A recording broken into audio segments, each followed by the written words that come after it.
Hey folks, good evening and welcome to another Twitter Spaces. We call them Money Spaces with me, Kalu Aja. That's my name. And over on this space, we talk money, the economy, and of course, personal finance. We talk about money, but we make it personal. How does your money or the news you hear about money work for you? How does it affect your wallet? So this week, we're doing a Sunday show, and we're going to talk specific investments, right? Or just want to review some specific transactions or news that has come to the Nigerian capital market in the last week or two, right? So first off, I'm going to give a few disclosures, right?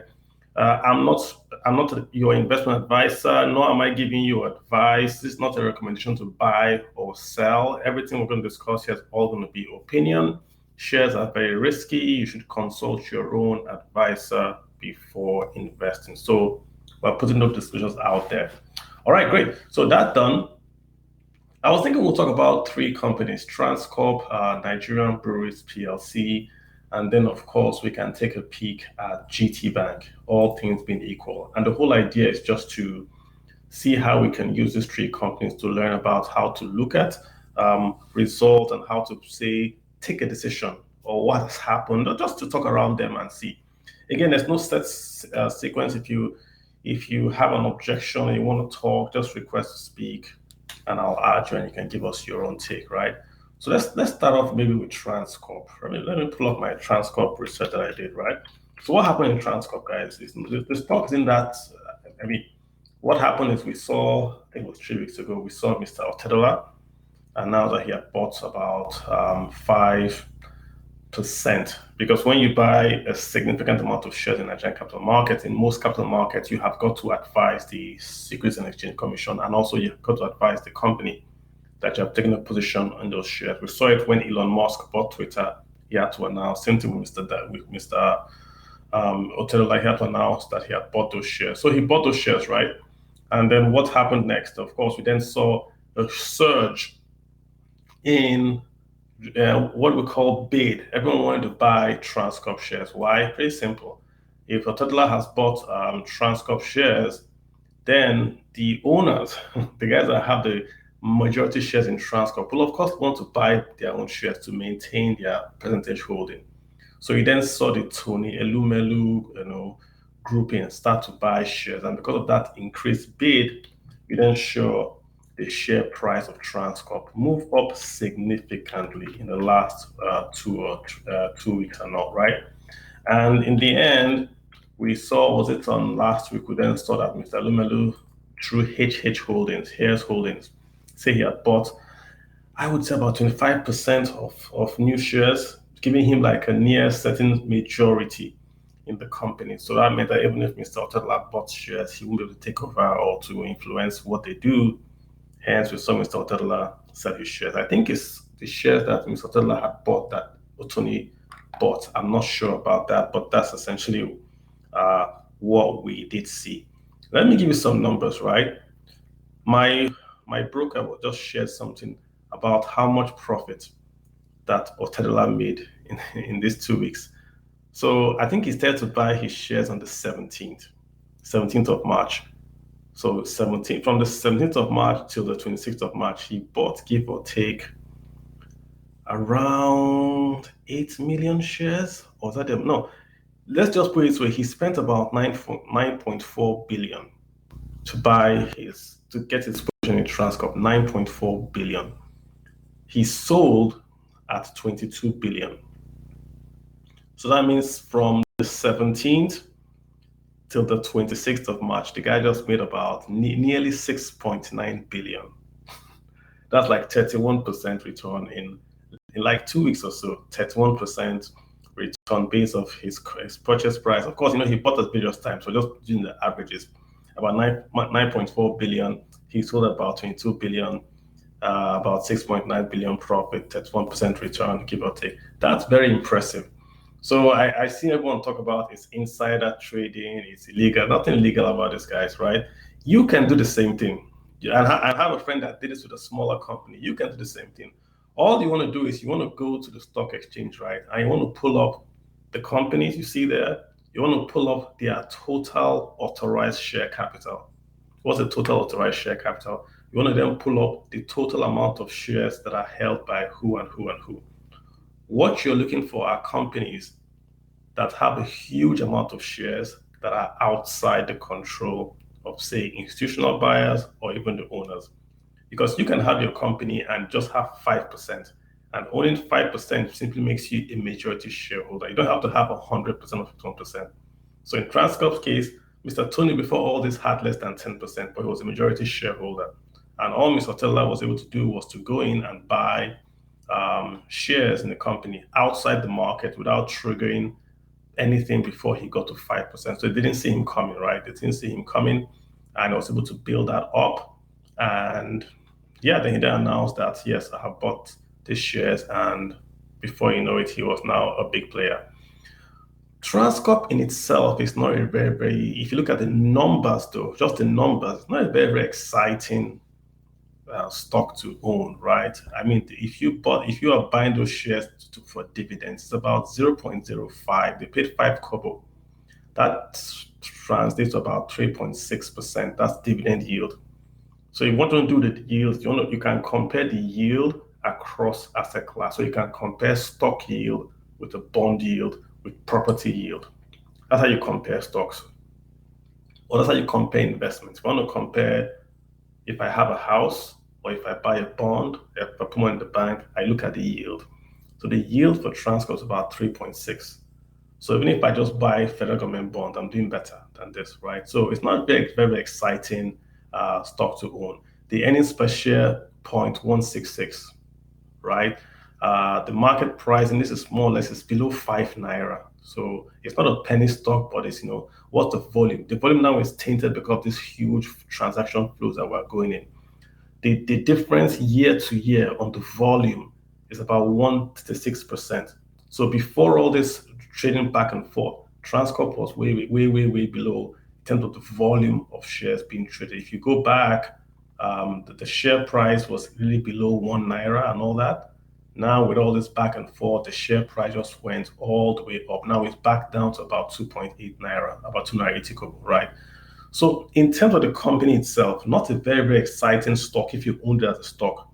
But what is really the key and what's really interesting about Transcorp, if you go behind the scenes, this company owns 2 power plants. They own the power plants in Port Harcourt. So they have those assets in stock with them. They own hospitality. Why do you think Mr. Otella was interested in Transcorp? Because he also owns Geregu Power. So imagine if he had bought this company, he would then own Geregu Power. He also own the AFAM. He also owned the AFAM Power, which is owned by Transcorp. Transcorp's main money, their main revenues come from power generation. Nearly 60 to 70% of their revenues come from power generation. So you can see that if you're able to buy and merge those 2 companies and then eliminate, inefficiencies, it's a great company. Potentially could be a very safe, stable utility stock. It's just going to pay you dividends forever, right? Because utilities anywhere on earth are very safe dividend earners. Because they don't just sell power. It's a commodity. They sell power. As long as they can keep their costs low, they make a profit. So it's very safe investment to invest in. Hospitality also very good because if the economy booms, hospitality booms. Transcorp Hilton, boom. They're also building this big hotel in Lagos, boom. So the company is positioned well. Remember that they've also bought oil and gas assets. The Transcorp also bought oil and gas assets. Not yet, the returns of those oil and gas assets have not yet keyed into their results. So what you're seeing is without the oil and gas, we know oil and gas in Nigeria, until that Mr. Elumele himself was complaining about not making any money because of oil theft. So if they fix oil theft and revenue start to come in, then you're going to definitely see that this company, if they can plug those revenues from oil and gas into the balance sheet, then the revenues go up and the share price will organically go up. For now, this share price is really inorganic. It's just guys buying and selling. So for me, again, just to caveat again, this is just my opinion, right? Just my opinion. If you're looking at this stock, you're buying this stock for long term. There's no, I want to buy today to make return. It's 3.6 dividend yield. The share price doesn't go anywhere. It's gone somewhere today because of what's been happening, right, with the buy. If you look at the share price, it's been below 2 naira, and I'm looking at the five. Let me look at the 5 year chart.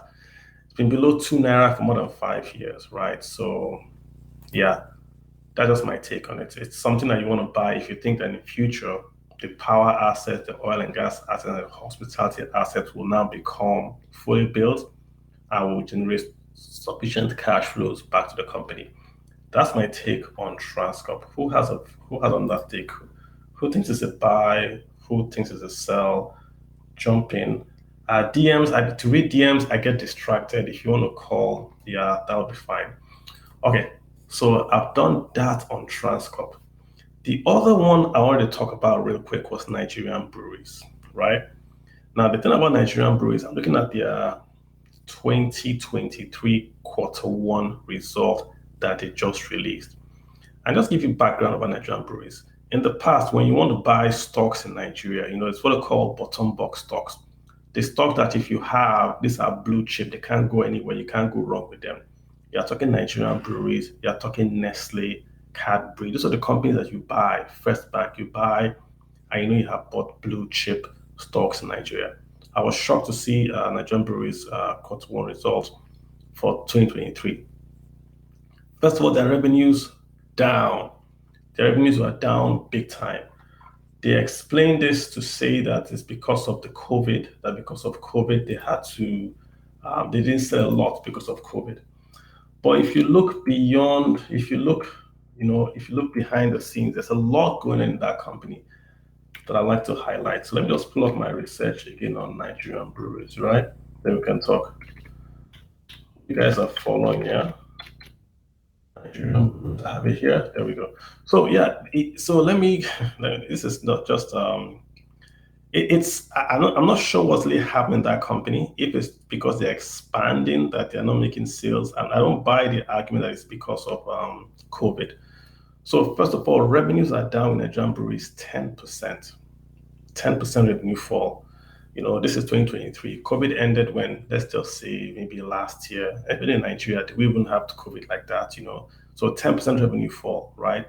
Their cost of sales increased by 5%, which is good. They've tried here because usually in Nigeria, for any manufacturing company, right, you're worried about the price of diesel is eating into their returns, so it's making their cost go up. Just a 5% increase in cost of sales, that's fine. But then you have a 29% fall in gross profit. 29% fall in gross profit. This is their 2023 quarter one result. So gross profit down 29%. That's material. Then other incomes also fell by 92%. And the problem, guys, is this loan. They have this, what's it called? They call it here net finance expense. So finance expense means they borrowed money and they are paying back. Just to give you a sense, right? In 2022, they did not have this expense. It wasn't there. In 2023, they have almost a 17 billion expense. That's the, let me see. Let me get that figure again. Yeah, they had in 2022, they had the 2.9 billion. Now it's gone up to 19 billion net finance expense. So that finance expense is what has thrown the entire company to almost a 10 billion naira loss for the period. So loss based on that finance chart, not really based on their sales going down by 10%, but really they borrowed a lot of money, right? And let's now try to just understand what's happening in that company. This is where I get a bit worried. What's happening in that company? Their earnings are down, and they've started to borrow a lot of money. Borrowings are not a problem. My problem with them is that they're borrowing money even to pay dividends. And they don't have cash in that company to pay, should we say, dividends or to pay their short-term debt. They have enough assets to cover their long-term debt.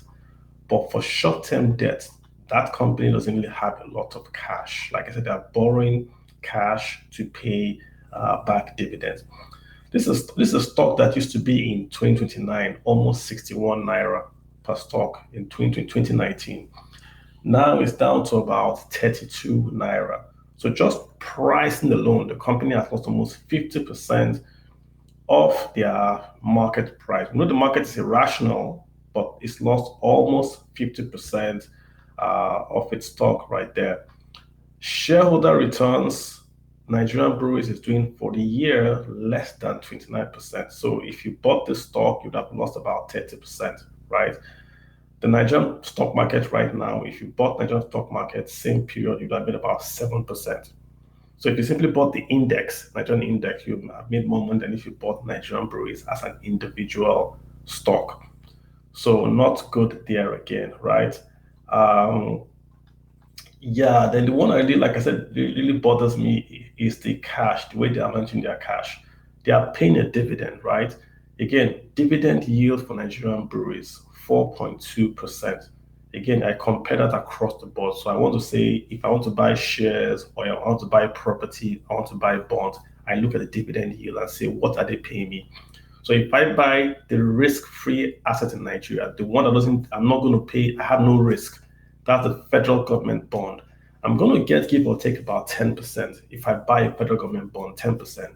So if I buy property, I'm not sure what I'll get. But if I buy Nigerian brewery shares, I'm going to get 4.2%.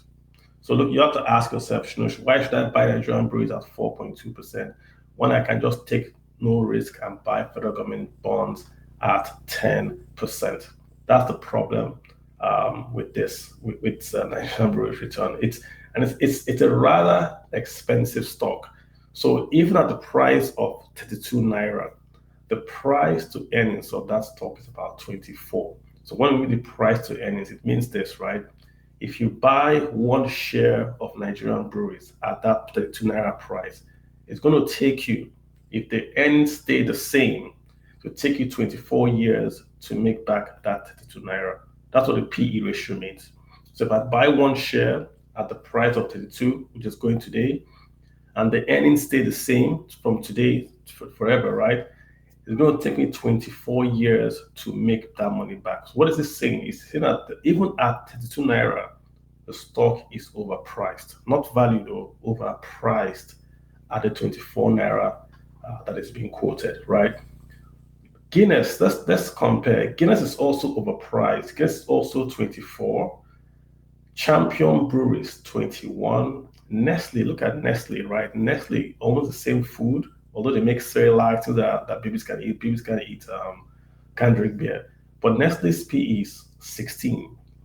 So Dangote sugar is 4. So if you buy Dangote sugar at whatever price Dangote sugar is, or whatever price Nestle is, it will take you 4 years to make your money back in Dangote sugar. 16 years in Nestle, but 24 years in Nigerian breweries, right? So quite a problem there. The industry, so if you compare all the Nigerian stocks, the Nigerian stock market, the industry average is about 20. That's the PE. So Nigerian breweries is doing above the industry. Like I said, it's all about the pricing and the returns, right? Let's go to the one I really don't like, the one I told you guys about the cash. If you look at their cash position for Nigerian breweries, that's when it starts to get a bit dicey for me. They are not producing cash, right? And even if you look at the dividends that they are paying, if you look at the way their cash flow analysis looks, it looks like they are taking money to pay dividends, right?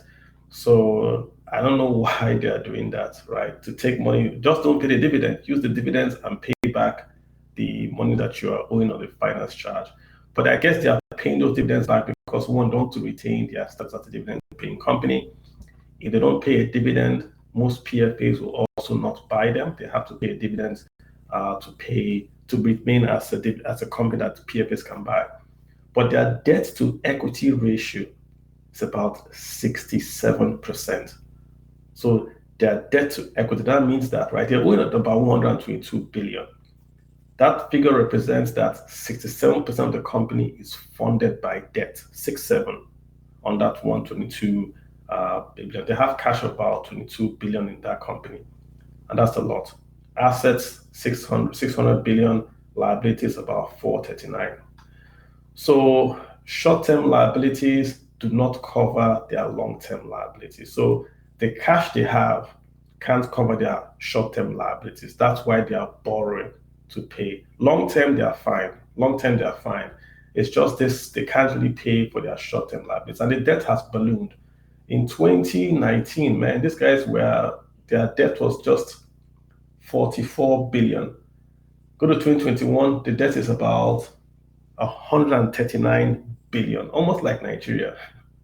Almost like Nigeria. So they're just borrowing a lot in Nigerian breweries. I'm not sure. Are they expanding? So if someone knows, let me know. I mean, are they expanding? Is that what they are doing? Is that why they're borrowing so much? The debt to equity is very, very high. If you look at their balance sheet, nothing to write about. Dividend, like I said, they are paying dividends.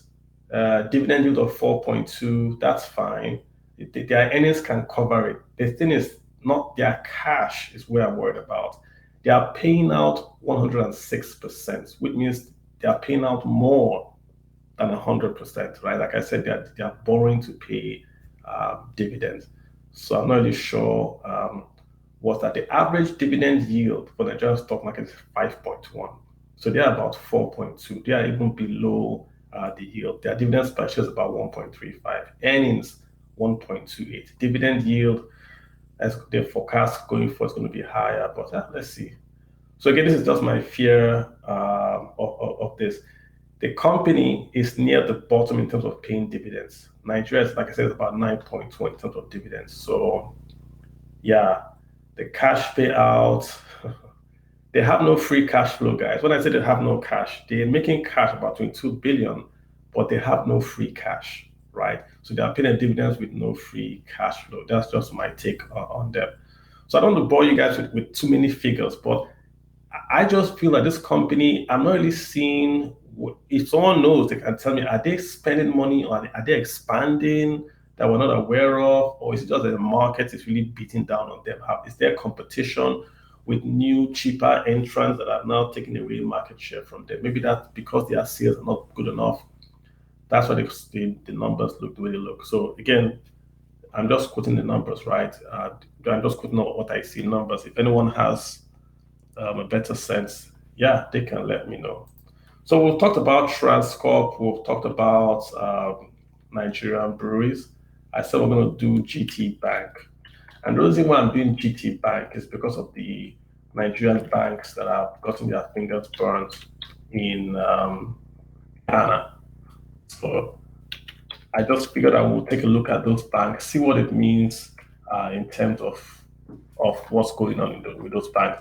Most of these banks in Nigeria have got a branch in Ghana, and we know what's happening in Ghana. Ghana has been undergoing severe fiscal stress, and that has meant that the companies, more or less, the country is technically broke. They want to get an IMF loan, and if you had bought Ghanaian bonds, because they are technically broke, they now have to pay back in dollars, which they don't have. So they're doing what's called a haircut. They are reducing the value, right? The value of those bonds. So say if we're owing you 100, we're going to only pay you 20. That value is going to affect the guys that own the bond. So if you're a Nigerian bank that you owned bonds in Ghana, it's going to affect you, right? So let's look at GT Bank and let's just see if anything stands out for us.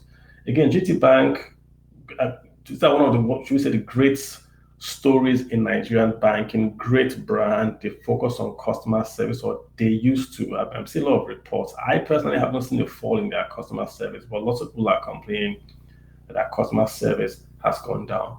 In terms of stock market pricing, let me do 5 years, right? 5 years, I mean, 2018, they were selling for 45 naira. Today, they are selling for about 25 naira. So in terms of just pricing alone, and I don't like to go with pricing, just of pricing alone, the market price has fallen, just pricing alone. They pay good dividends. The dividend yield for GT Bank is about 12%. This is not bad, 12%, right? But let's look at returns, right? If you bought Nigerian breweries, if you bought Guaranteed Trust Bank, it's GT Holdings. That's the name, but I'm just going to call it Guaranteed Trust Bank. That's how we know it. If you bought Guaranteed Trust Bank this year, you're making about 3.5%. The Nigerian market is doing 7.3%. So you are below the market. But if you bought all the banks, what I mean, you bought all the banks, if you bought an index that bought all the banks in Nigeria, you're making a loss of about 0.3%. So Guaranteed Trust Bank is doing better than the banks in Nigeria, but it's not doing as well as all the stocks in Nigeria. That's how you put it in terms of shareholder returns to you, right? So that's where they are on that.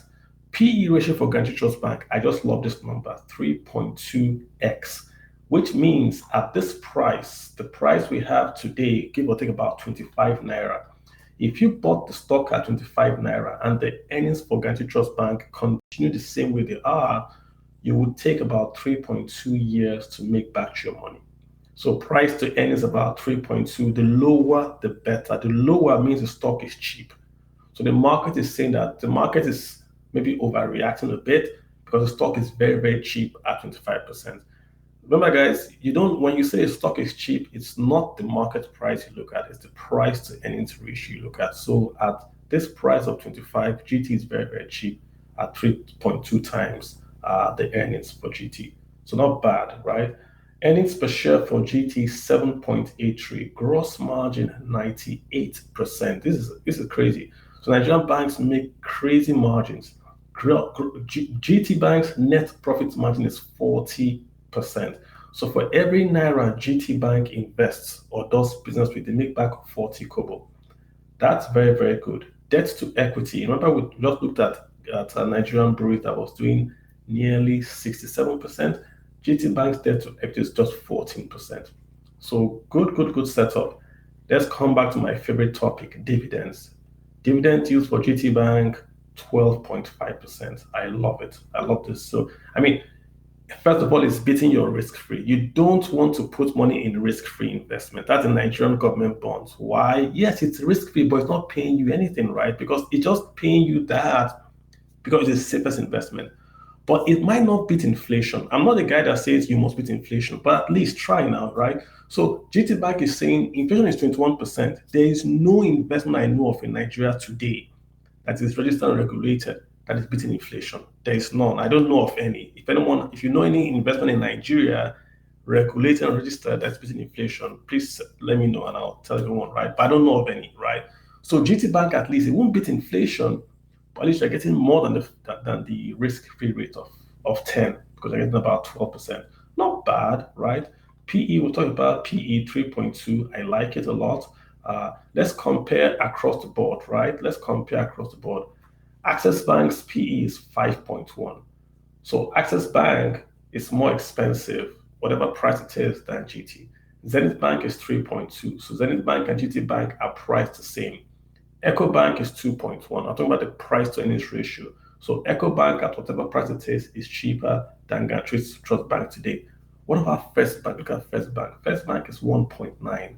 So First Bank's price right now is cheaper than Guaranteed Trust Bank. What does this mean? When the market looks at the stock, if the market buys that stock, the stock price goes up. So your price to earnings ratio goes up. So there's like, if you look at all these quote unquote meme stocks, they have high PE ratio because the market price is overinflated.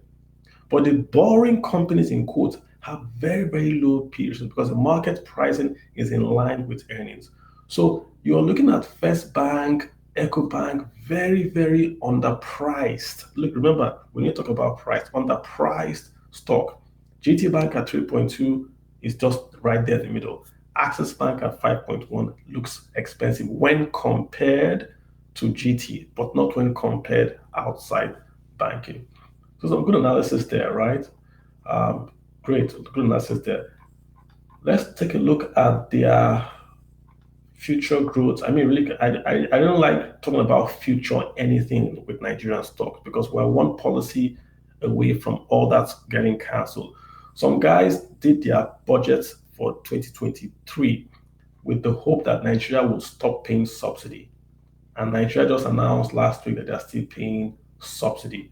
So with Nigeria, really plans are really nothing. You can't do anything with planning in Nigeria because the government changes its mind so quickly and so often on major things that it's very, very difficult for it to plan. So yeah, all these future stock, once it comes to Nigerian stocks, I don't bother, right?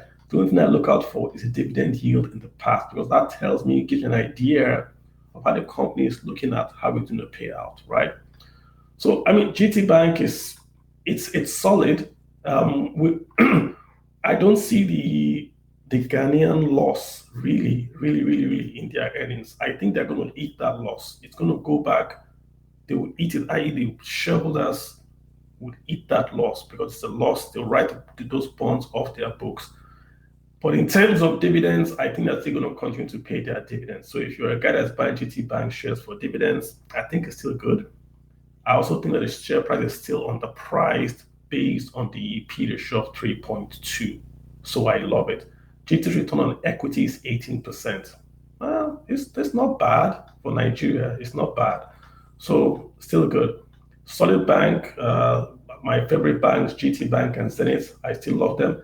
Debt to equity, very, very low debt on GT's side. They have lots of allowance for bad loans. Asset level, very, very good, very, very low risk for them and all that. So I don't see any issues there. Dividend growth, perfect. They pay dividends every year, 52% payout. Very, very good company.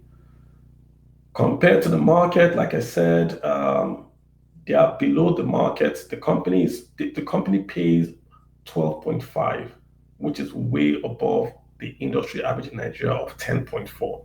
So GT Bank is paying more dividend than if you bought the index of Nigerian companies. So I like this bank. I like this bank, and also I like the other one I mentioned, Zenith. Maybe next week we'll do Zenith. So that's my readout for GT, Nigerian breweries, and Transcorp. Transcorp, I didn't go into too much into the figures, right? I didn't go into this like that dividend yield, all that kind of stuff, because I felt the only action in that Transcorp thing was this Tony and Methodology issue. Without that, we won't be talking about Transcorp. Yeah, it's not really a stock that has a lot of movement. Yeah, I mean, if you want, I'll give you guys the figures, but yeah, I'll give you guys those figures now. It's not really exciting there. If you look at their stock price since 20, if I do a 5-year plan, the stock hasn't crossed. The stock hasn't crossed 1 naira 50 kobo. No, let's see. The stock has not crossed 1 naira 25 kobo for like years. So it's not a, yeah, 1 naira 73 kobo was a height it had gone to. And that was way back in 2018. Before 2018, it had got to 6 naira when it was first issued. Since then, very, very flat. They pay dividends, but I mean, I don't see anything there. But if you had bought Transcorp alone, if you were lucky to have bought Transcorp a month ago, you would have made 136% return. This is not a real return, guys. This return is because of the pricing of the stock, because of the war that was going on. So 136 is not a real price. It reflects that pricing that happened in the industry. So whereas we say it's tainting the results a bit for us. The market, remember, for Nigeria is 7.3. And so 136 is a bit, it tainted it because people are buying shares in and out. But Transcorp, even at that Kobo price, is still an expensive stock at 17. So even if you buy the shares today at the expensive price, it's going to take 17 years to get your money back. That's still expensive in a way, if you look at just the pricing. They don't make a lot of revenues. They don't make a lot of revenues like that. Earnings per share is 0.17, right? Their net margin is 4.9. Remember that GT's net margin was about 40%, but this is power. Normally, anywhere in the world, power companies have a higher net profit margin and payout ratio. Dividend yield for Transcorp is about 1.8. It's nothing. 1.8 is nothing. They should do more than this because they're a power company, very, very stable business model. It's a commodity. So for now, man, I don't know about, I mean, apart from what has happened with the buying and selling, I don't really see anything in this company that you want to buy unless you're buying it for tomorrow. Yeah, that's what I'll say. All right, guys, so we're done with the 3 companies. Who's got questions? Who's got analysis? Who disagrees? Who agrees? Who wants to jump in real quick? Let's see. As usual, I go to my messages. So are you saying that are you saying that GT Bank is a good buy? Remember, guy, we can't give you advice, right? We can't give you advice on what to buy. What we're just doing just to talk around the numbers, talk around the figures, right? So I'm not giving you advice on what to buy or what to sell. I'm just telling you that GT Bank has a good dividend payout by terms of numbers and percentages, and that the price of GT Bank today represents a 3.2% price to earnings. That means it's cheaper than most of the stocks you see out there. You don't look at the share price, you look at the price to earnings. That's all I'm saying. So consult your advisor before you buy. That's why you want to look at it. Yeah. How do I learn how to read balance sheets of a company? Very easy, right? So see, I'm replying to tweets and tweets. Every company has got three major books of accounts: the income statement, the balance sheet, and the cash flow. The income statement just records sales the company has made and what it cost the company to make sales. The balance sheet is talking about your assets and your liabilities, not your sales, your assets and your liabilities and how you are funded. Then, of course, your cash flow is talking about cash. Of these three books, my favorite one is the cash flow because you can manipulate your income statement, you can manipulate your balance sheet, but you can't really manipulate your cash. I give an example. I can form a company today, and post sales of 100 billion naira, and it's perfectly legal. How? I'll just sell to Lumide, and Lumide will give me a cash invoice that's going to pay me 100 billion. So I have sales of 100 billion on my balance sheet. I will take Olumide's letter that it's going to pay me 100 billion. It will go into my assets as a note receivable, Abi. So I have sales of 100 billion. I have a note in my assets saying that Olumide owes me 100 billion. So my income statement is perfect. My balance sheet is perfect. But my cash flow is where everything will scatter because I have to post the cash that Olumide pays me. I can't go and post Olumide is going to pay. No, I must post the actual cash that Olumide paid me. And that's where the whole thing scatters. So most times we focus on the income statement and the balance sheet and we ignore the cash flow statement. You've got to look at the cash flow to compare cash in, cash out to what they are saying in the income statement. Is they're making income of 100 billion. Where's the cash? Where's the cash? And if it's not there, then you want to ask yourself questions. But to your question directly, how do you read the balance sheet? The balance sheet, the first thing, if you don't know anything about the balance sheet, try to go just to say what is total assets, what is total liabilities. You want there to be more assets than liabilities. Very, very simple. Let there be more assets than liabilities. Then you want to start to look at specifically. And yeah, just hold on a bit. And no, yeah, just hold on. So you want to look at the liabilities and ask yourself, the liabilities have two types of liabilities: there's short term and long term. And also the assets have short term and long term. You want to make sure that the short term assets can pay the short term liabilities. So I don't get too technical. I don't know how versed you are in this, but YouTube has lots of ways to teach you how to read a balance sheet. Try to understand it. You have to read very, very quickly on the balance sheet. Just know this is a good stock, this is a bad stock. Just brief. You don't have to really dive into deep, but try to learn how to do that. I think I lost you, Ian. And if you call back, I will put you up to speak. So, Twitter, I hope I answered that question for you. Let me go back to my messages. You guys are so shy. You like messages, but you don't like to talk. Okay. So, Mr. Kalu, please, let me just popping up. Please, can you quickly, let me see. Can you quickly compare and analyze UBA Bank to UBA Bank? Okay. Let's do UBA. Let me see what I have for UBA.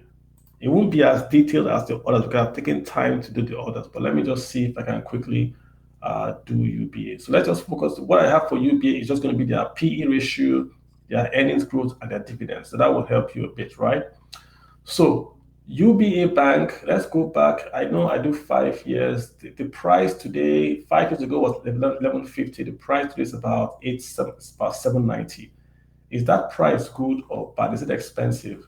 If you bought UBA shares this year, If you bought UBA shares this year, you've lost about 6.1%. Remember, the Nigerian market this year is doing 7.3. So if you bought UBA shares this year, you've lost about 6.1.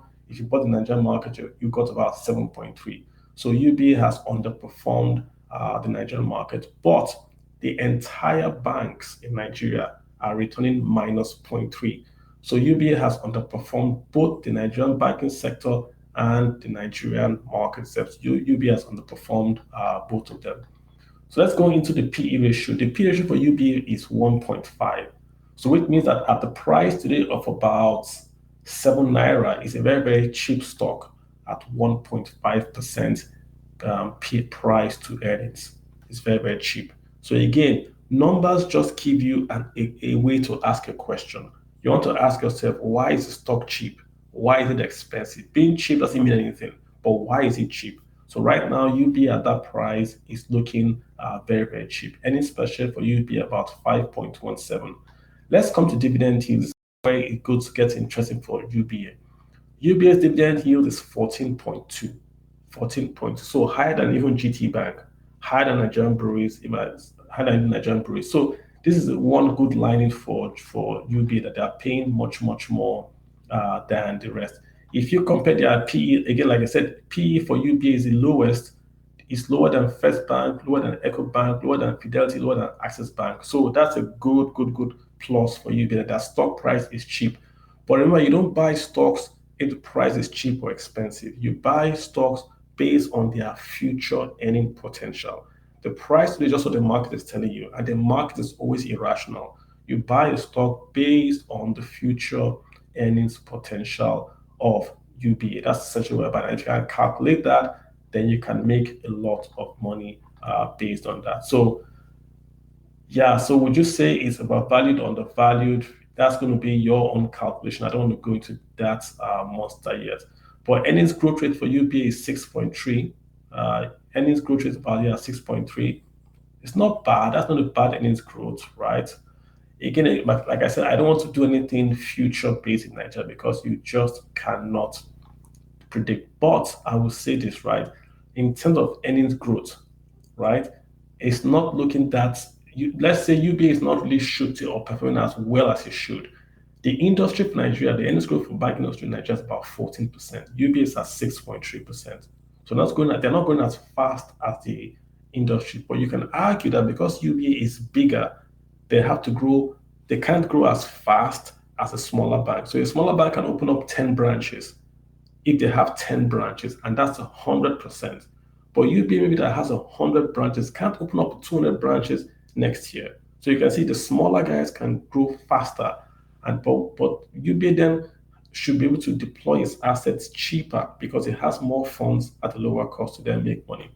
So I would say that's what I can tell about UBA, Mr. Let me see, Mr. Martin. I hope that helps out a bit about UBA. Okay, and this guy's asking conversation about stock investing and Bitcoin. I don't do cryptos. I would say this, right? Cryptos, whatever anyone tells you, right? Cryptos are speculative investments. They are speculative, and you can make a lot of money from it, and you can lose a lot of money from it. I used to be outside cryptos, then I got into cryptos. Now I'm outside cryptos. Why? Because the long-term threat for cryptos is the government. The government want to destroy it. And if you are investing in anything the government wants to destroy, man, you are fighting a losing battle. When Russia invaded Ukraine, there was this stock that I bought. I bought this stock. It's called Gazprom. Gazprom is the NNPC for gas for Russia. Great company. They pay dividends in dollars, like crazy dividends. You buy that company, you supply gas to Europe. Clean money. So I used to buy that company. I used to give me my dollar dividends on a steady. Gazprom. I bought it through an equity fund in Europe. So I didn't buy it from Russia. I went to it's an equity fund in the UK. I bought it through that fund. So I owned Gazprom, and it was a great addition to my portfolio. Once they put the sanctions on Russia, that particular stock, the first one put it on pause, so you couldn't sell or buy. You couldn't sell or buy that stock. Even the dividends they paid, they didn't pay to your account. Then they wrote a letter and says, well, we're going to stop. So remember, that company is like a custody company. What that company did was that the company would take your money, then buy the shares in Russia, right? So when the Russians pay dividends, the company will collect the dividends and then pay to your American bank, what we call American depository receipts. That's what that company did. So the company just simply said, we're not going to collect the dividends from Russia because Russia is under sanctions. The Russians paid the dividends, but the Americans didn't collect the dividends to give to us. So the dividends was region that is paid, but we didn't have it. They wrote us and said, listen, we're going to stop coverage. We're either going to give you back your shares. So if you want your shares, we'll give you your shares. If you want to get your cash, you have to go to Russia. They wrote us a letter that you have to go to Russia or we'll give you your shares. So till today, the shares are just there. It's just in animation. You can't sell, you can't buy, you can't do anything. And that's because the returns of Gazprom are immaterial if the governments are chasing them. And right now, the governments are chasing crypto. In America, they closed down the bank, Signature Bank. The guy that wrote the regulations that you hear today, Dodd-Frank, that guy, Frank, is on the board of Signature Bank. Frank, that Dodd-Frank you hear, it's a human being. That Frank guy is on Signature Bank. And Frank said the bank was closed because they were one of the largest players in crypto. Look at Coinbase. I'm pretty sure most of you guys have gotten letters from Coinbase saying they've closed down your account. Look at what's happening to the guy that owns Binance. How they are suing him here and all that. Look at what's even happening to TikTok. They're not a crypto company, but look at what's happening to them. How they are separating the US is saying, no, you are Chinese and all that. So it doesn't matter if Bitcoin is good or bad. That's immaterial. The real issue is that they're going to kill them. They're going to kill Bitcoin. And maybe Bitcoin brought it upon themselves by saying they want to replace dollar. Maybe they should have simply stated that they want to be a transfer. Remember Facebook tried to do a Bitcoin or blockchain-enabled transfer using WhatsApp. Remember that a long time ago, Facebook brought out the currency. That would have been a game changer because what would have meant is that anybody in America that has WhatsApp can simply send you money free of charge to Nigeria, even $1. $1 in America is $7 here. So I can just send you $2. You have 1,400 here. No bank, no transfer, nothing. Who killed it? The American government. They killed it in America. Because Facebook ran to Switzerland. They said it's because it's a Swiss company. They killed it there. He came to America, used American partners. They still killed it. This is Facebook. So do you have more money than Facebook? So I'll just say, if you're buying crypto, blockchain, all those things are nice. There's nothing wrong with them as an investment if you want to gamble and trade. But the biggest risk for Bitcoin is the US government. And the US government does not lose. They rather will scatter the whole place rather than losing. That's just my take on it. Okay, so why are you guys just doing DM? No one wants to talk. Oh my God. Okay, can you talk about investment opportunities in the US? Just starting out. Yes, Joshua, I'll talk about US investment. So if you are a young person, I'm going to do a special Twitter space for young people, right? If you are young, when I mean young, you are below 30. No, let's say you're below 35. Let's say you're below 35. The biggest advantage you have is time. And I want you to do, so I'm giving you financial advice. Yes, I'm giving you advice. I want you to buy US stocks. Why US stocks? Number one, the US is the largest stock market on earth. Number two, is the most liquid stock market on earth. Number three, if you plotted a graph, just if you plot a graph for over 10 or 20 years, the best performing asset class in the world is US equities. I say it again. If you plot a graph showing exchange traded funds and you try to do a return, you compare American exchange traded funds with Nigerian property, with US property, with Japanese bonds, with European equity, with European property. You do all those asset classes. The best performing asset class is the ETFs that invest in US equities. Only the US has got Google, Facebook, Amazon, Microsoft. All those companies are all US based. That's the center of innovation in the world. So you want to be a part of that market. So if you are young, what should you do? The US allows you to buy fractional shares, which means one stock of, say, Tesla is like $100. You might not have $100, but you can buy shares with $10. So you don't have 71,000, but $1. So $1 is 700 naira. So $10 is going to be 7K. Let's say you have 7,000 or 10,000 naira. You can buy fractional shares in the US market if you're a young person. How do you do this? There are three registered SEC fintechs in Nigeria. Number one is Cowrywise, they are SEC registered.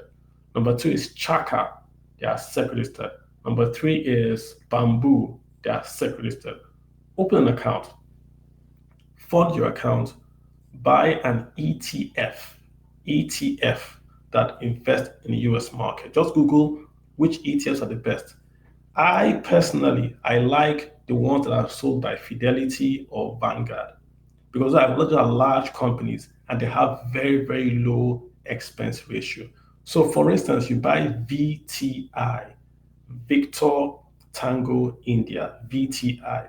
VTI is investing in the US market. So they're just buying about 5,000 shares in the US market. You can buy it with $10 from Nigeria. You're not buying it to sell tomorrow. You are buying it to buy and hold for your retirement. So if share prices go down, don't sell, just buy, keep.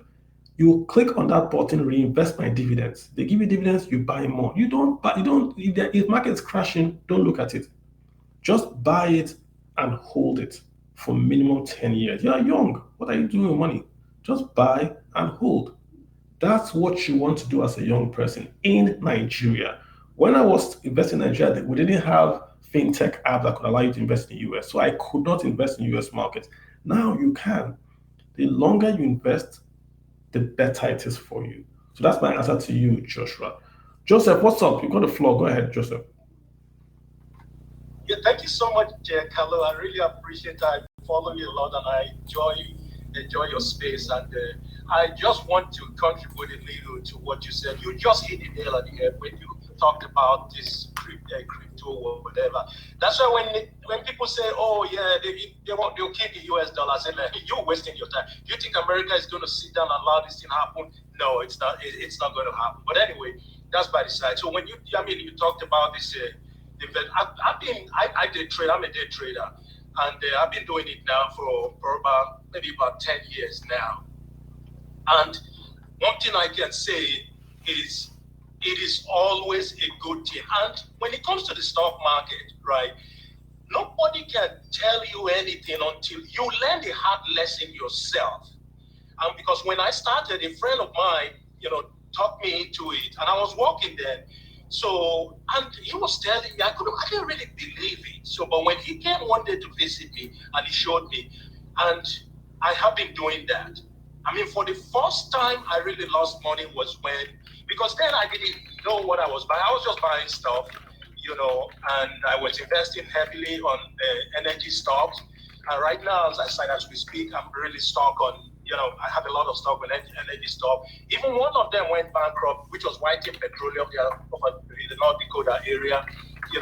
I lost money on that one. Then when COVID hit too, because I was trading on margin, I didn't learn a lot of lessons. But when COVID came, I learned a lot of lessons because 2020, 2021, I was bleeding like hell. Heaven knows.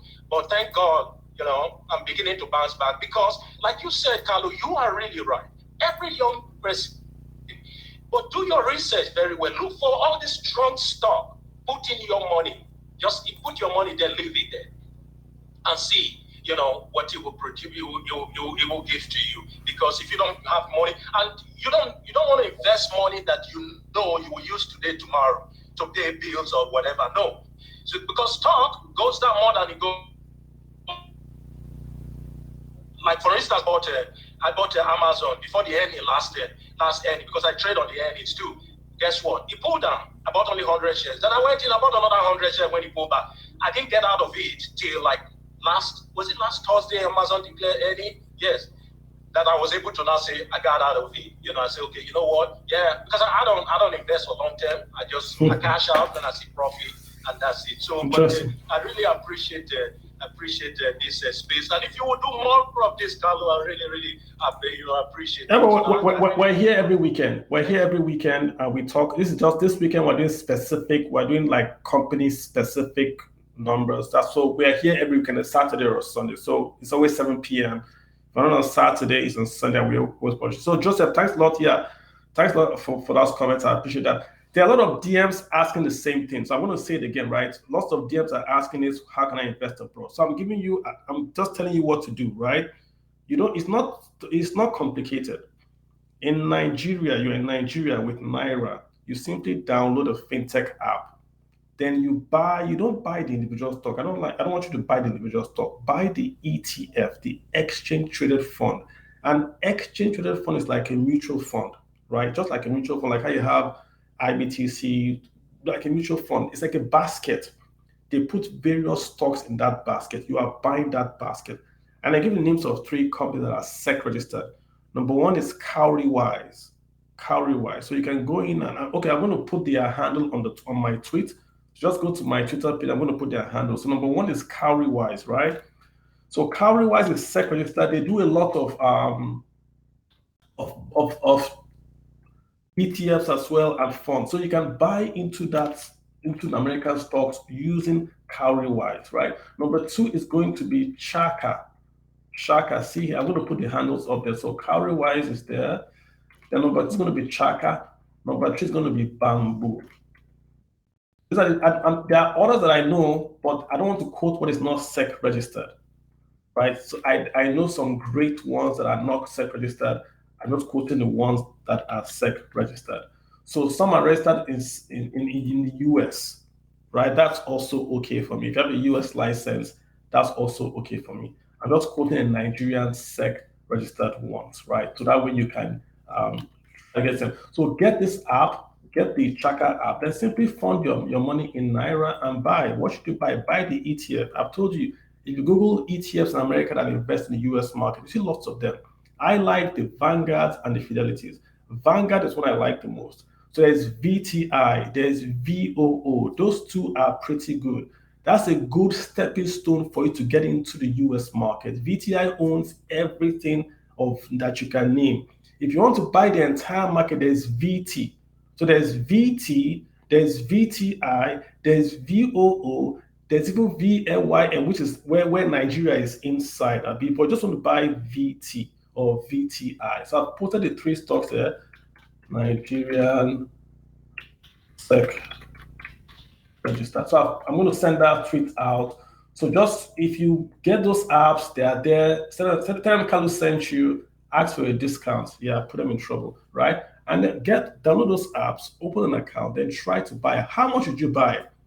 Take your pension, your income, take 1%, start with 1%.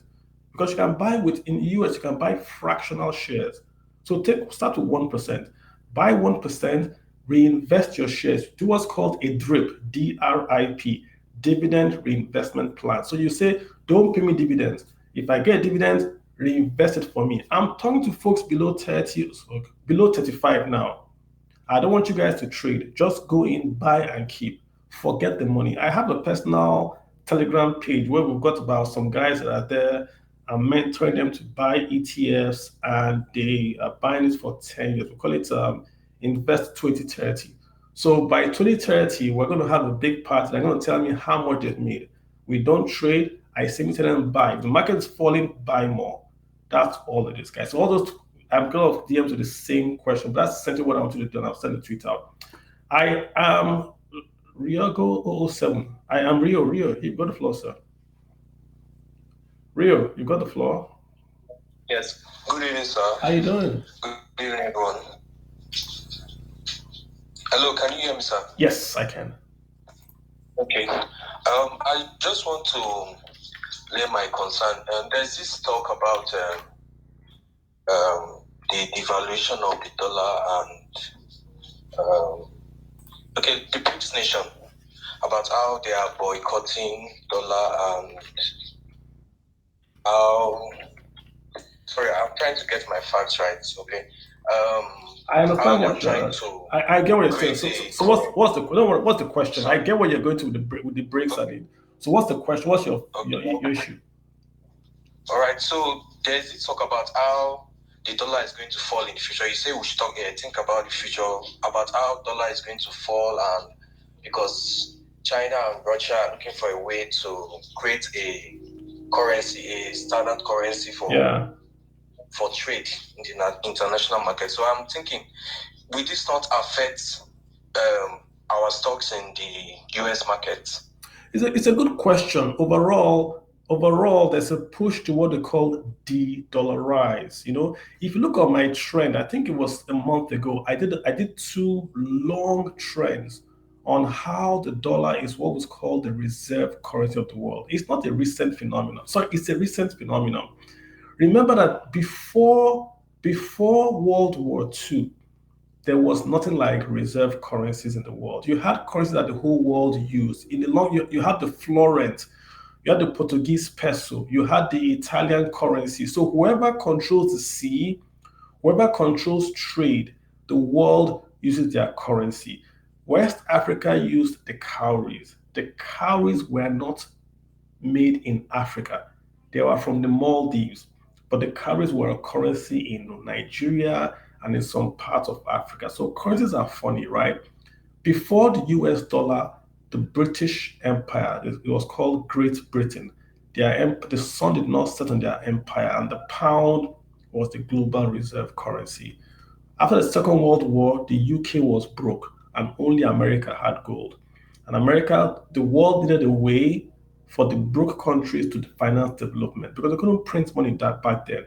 So what America said was, okay, since we have the gold, look at what's going to happen. Make the dollar the reserve currency. Then if you are in Italy and you need money, you would simply borrow from America. So America will give you dollars to spend. You give us your gold, we'll give you dollars, and we can give you a loan. So that's how the whole world is called the Bretton Woods arrangement. The whole world now started to use the dollar as the reserve currency, meaning that we settle our trades in dollars. So if an Italian company wants to buy from a German company, they don't use Italian lira or German marks. The Italian company would use American dollars and pay to the German company. And the German company will also use American dollars to pay to the Turkish company or to the Nigerian company. That's what we call a global currency, right? Or the dollar as the global settlement currency. In 71, under Nixon, the US pulled out of gold. So the US then said the US dollar is no longer backed by gold. It's simply backed by the full faith of the US government. And that's what we have till today, with the addition that the US has also made oil to be priced in dollar terms, which means that if you want to buy crude oil, which the entire world needs, you buy crude oil with US dollars. That makes it more locked into the world economy, in that you need dollars to buy gas, even if you don't use dollars. Even Iran, North Korea that hate the US, they have to sell in dollars. That's what is going on. So what has happened if you fast forward till today? You have China, that is a larger economy by PPP terms than the US, that does more import and export trade than the US. China does more business with more continents than the US does. So you should ask yourself, we should then be using the Chinese yuan, not the US dollar, to settle trades. The problem is this: in economics, as in finance, there's a term called TINA, TINA with apostrophe. TINA means there is no alternative. If you don't use dollar, what can you use? You can't use euros, it's too small. The European economy is too small to be a reserve currency in the world. It's simply too small in terms of circulation in the world. Who knows Europe? The guy, if Australia wants to buy goods from, say, Fiji Islands, why would they go to Europe? It's far away. There's no European Sixth Fleet near the Pacific, right? You know what I mean? But the Chinese are a large economy like the US, but the Chinese economy, their currency is not quote unquote convertible. What I mean is that you can't go to the streets of Lagos and buy yuan. You can go to the streets of Lagos, of Lebanon, and buy dollars, but you can't see yuan to buy. Why? Because the Chinese government is communist and they want to retain control over their currency. So they do a swap deal where they will give the Central Bank of Nigeria or the Central Bank of Lebanon yuan, but they won't give you enough for you to be on the street. But if you go to even in my village of Ahafia, there's dollars in my village of Ahafia, but there are no yuan in my village of Ahafia, which means that if I say I want to relieve the dollar to another currency, there is no alternative, TINA, TINA, which means that even though the US dollar is inflated away, it's no longer valuable, it's just a piece of paper. What are you going to replace the dollar with? So, the long and short is that yes, there's a push to take the dollar away. But even if that was happening today, it's going to take decades to happen. Decades. Because there's no real alternative. As long as you cannot see, and your simple test for you, as long as you cannot go to Lagos, not Lagos is even good. If you can go to Aba and see yuan being sold in Aba streets, yuan cannot replace the dollar. Yuan can be better, yuan can have more value, but they can't replace the dollar. If they're not even careful, if Nigeria was a real quote-unquote economy that was very, very strong, the Naira could replace the dollar in West Africa faster than the yuan could replace the dollar in West Africa. That's our opportunity right there that we're not taking. Because the Naira is accepted in Ghana, in Cote d'Ivoire, in Burkina Faso. They accept the Naira. I caveat before this nonsense we did of trying to do dollar Naira change. But before then, the Naira is accepted across West Africa. So it's easier for a Burkinabe to ask for Naira to settle trade with a guy from Gambia than dollars or yuan. So that's really what it is. You are right, but it's not going to happen in the next decade because there's simply no alternative. And it takes years for you to change your settlement. So China would be a replacement. Sorry, it will be a buy currency, not a mono currency. You have the yuan and you have the dollar. You won't have only the yuan for now, till maybe we all pass away. So that answers the question. Let's go to Black Hermit. How you doing, sir? Message up. Black Hermit, you're going once. Black Hermit going twice. Let me get my good friend Richie B. Richie B, what's happening? Richie B. Richie B has dropped off. Michael, sorry about Michael. How you doing? Michael. Hey, Michael, what's up, bro? Go ahead. Yeah, good. What's up? Yeah, regarding what we were just talking about concerning the US dollar being the global reserve currency of the world. I know when I read up on the story, I can't help but consider this. Isn't that like a scam? For example, the whole world choosing your currency because it's backed by gold, then just come in and removing the gold backing because you depleted your reserve during the Vietnam War. So isn't that like a scam? And also, I was thinking, since most countries in the world now have the dollar as their reserve currency, if as you know, most of the currency in their reserve, in their foreign reserves, if they decide to switch from the dollar, it will be like a loss to them, right? Because the dollar will lose value, and it simply means the money they have in their reserve will simply, will simply lose value also. So that's like, so it's like what he said. They don't have an alternative because it's either I suffer a loss or either I switch to another currency and suffer a huge loss, or I remain with the dollar. Is that correct? I just want to. Yeah. When you say it's a scam, if you want to be polite, I mean, it's an advantage. The US has got two huge advantages in the world. Number one is Hollywood. Number two is the reserve currency status. Look at it this way. If Nigeria wants to buy fertilizer from any country in the world, Nigeria has got to go earn dollars. Even if we print Naira, we will have to go and buy dollars and then use those dollars and pay to the fertilizer importer. That's the only way we can do it. Even if it's yuan, you can't pay in Naira. You must only pay in dollars or maybe yuan. Let's also assume. If the US wants to buy fertilizer, how do you think they buy fertilizer? They simply print dollars and buy fertilizer. They give Nigeria paper, Nigeria gives them crude oil. Your central bank reserves are in dollars, but you sell the US crude oil. And that's the advantage the US has. That's why you see China and the euro created the euro, China has the yuan. That's what they want to remove. The problem is that US allow it on your phone today, in Ohafia, my village, on my phone, I can buy dollars without going to central bank, without going to anybody. On my phone in my village, You can't do that with yuan. And that's the problem. That the US allows you to trade with their currency. It's like how the US, before Jimmy Carter came to Nigeria, did you know that Nigerians didn't really eat bread? Are you aware of that? That bread that we eat today as a staple, agege bread and beans, we think it was a staple. Nigeria didn't really eat bread before Jimmy Carter came. What did the Americans do? They flooded the market with cheap American wheat. Cheap American wheat. Once Nigerians got hooked on wheat and bread, they increased the price. Same thing with dollars. They flooded the whole world with dollars. There is dollars everywhere on earth. So how do you take it out? You need a substitute. Like I said, if the Nigerian naira was strong enough, the naira can replace the dollar in West Africa. But we're not strong enough. The US is stronger, and the US is more trade savvy than us. So yes, all this talk of the dollar is there because the US are working and to get it there, leave it there. There's no alternative yet. The day China becomes should we say, capitalist, the US will change and will maybe make things better. So let's not worry about it. It's outside our circle of concern. For now, there's no alternative. The Swiss franc is a stronger currency, a better managed currency than any currency on earth.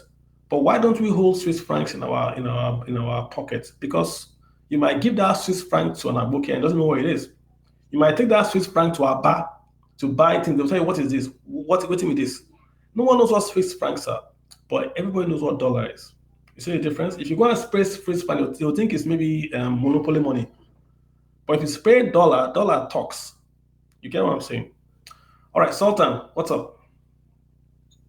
Yeah, good evening, Mr. Kalu. Hey, what's happening, bro? Yeah, I'm fine. So I wanted to ask like 5 questions. It's relating to, let's say, first of all, our country first. I don't know.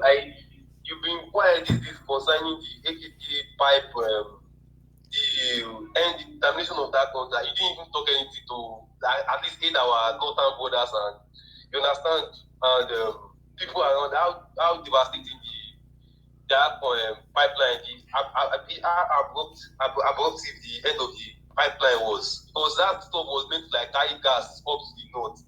And I don't know, any NPC for our hand. Sultan, that's all I thought about. That's all I thought about last week. That's all I talked about last week. Are you following me at all? That's all I talked about last week. Go to my trend last week. I talked about it all week. I wasn't on space last week. Not space. On my Twitter handle, I spoke about it. I'm not a subject matter on gas. All I know is that the pipeline stoppage was bad, and I know it was stopped because they inflated the contract. So on Twitter, I posted the cost of a similar contract. The longest gas pipeline in the whole world is from Bolivia to Brazil. So the cost of that pipeline, I think that pipeline is 1,350, if I'm not correct, 1,350 kilometers, and it cost them 2.1 billion. The AKK pipeline is just 615 kilometers, and it costs more, 2.8 billion, than the Brazilian to Bolivian pipeline. So I put on Twitter, how can we explain this? People start saying the one in Brazil is 14 diameter. The one in Nigeria is 40 diameter. So are we saying that the diameter is what made the Nigerian pipeline at just 615 kilometers to be 3 times the price of the longest gas pipeline on earth? Think about it. The Bolivia to Brazil, 3,000 kilometers. So 1,350 kilometers. It's at 2.1 billion. Nigeria, just Ajaokuta to Kano, Kaduna, 650 kilometers. 2.8 billion. How is it possible? So I wanted to get a gas guy, someone that knows how these things are built and costed, to come and explain. But we don't need an explanation. We know what happened. We know that it's the nonsense of inflating contracts. We know. There's no way you can explain to me with technical analysis that a pipeline, because the diameter is larger, or someone says that it was because it was built in 2022. The dollar was at 0% interest rate for the entire decade Obama was the president. So it's not priced in naira, it's priced in dollar. And the dollar exchange rate has been at 0%. I know because when Obama came to power, they did QE. QE. So if the dollar has been at 0%, even if you do present value calculation, it should not give you that increase. You can't go from 1,000 kilometers for 2.1 billion to 600 kilometers at 2.8 billion because of diameter. Come on, people. So yeah, so Sultan, that's what we know what happened. Nigeria not put here. Nigeria, what is possible in Nigeria? No, I'm more of a patriot than them because I call out my country. I say we're wasting money here. Let's do it right.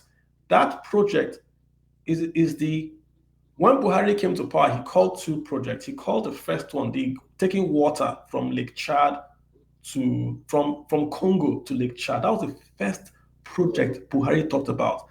That project would have changed enough. He didn't do it.